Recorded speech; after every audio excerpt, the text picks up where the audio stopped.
Thanks very much. Joined now with South Bend Mayor James Mueller. Always good to see you. Good morning. Good to see you. Good morning. Back feeling better after filling potholes a couple days ago? Absolutely. This year compared to other years with the potholes, some people would say, boy, this seems to be worse than what we have seen in the past. Is that what you're hearing as well? Well, it really depends on the weather, unfortunately, and when you go from, you get above freezing to below freezing and back and forth, that's when it causes all the issues. Yeah. I wanted to ask you a question about the Downtown 2045 plan. This is still very much in the draft stages, and you're still getting input on how things are going, but there's already some level of feedback. South Bend Museum of Art specifically talked about it's not necessarily happy with the plans that would essentially shut down part of, or tear down part of the Century Center as it stands right now.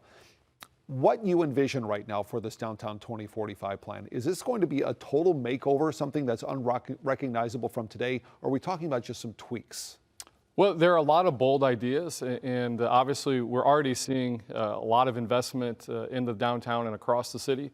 Historic investment, we're expecting about $1 billion into the downtown area over the next few years. And so the idea of the plan is figuring out how do you make these investments more than the sum of the individual parts. And so we do expect a transformation of our urban core, our downtown area, and this plan is part of making sure that we continue to build on the momentum we have. But as you visualize this and what you're hearing from people on the outside, is it going to be something that we'll recognize what we have today?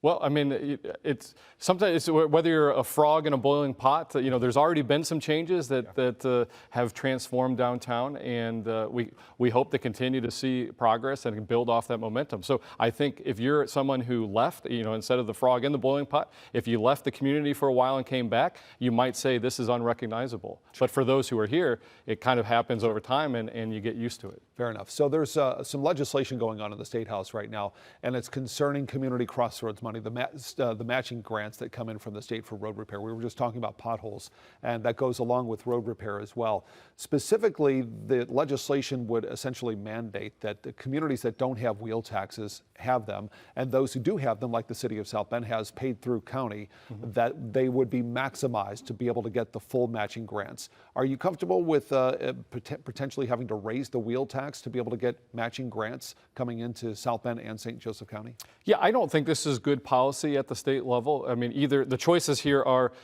raise taxes locally, or you reduce street funding. So either your streets are going to get in worse condition across the state, or you're going to have taxes increase. What we've done in South Bend is over the last few years is we've invested with existing revenue streams. So we've increased street funding without raising taxes. We think that's a good way forward, and we hope the state recognizes those efforts as well. We're just about out of time, but I want to ask you one final question. We've been following the story about how the South Bend School Board has nixed essentially this career technical education plan for the last couple of months, several months in fact. Several businesses are saying this is desperately needed, not for the city, but for the county as a whole, for the future workforce. As the city looks to expand its workforce into the future, what's South Bend city government's take on this community technical center, this career technical center? Does it need to be happening, and happening soon?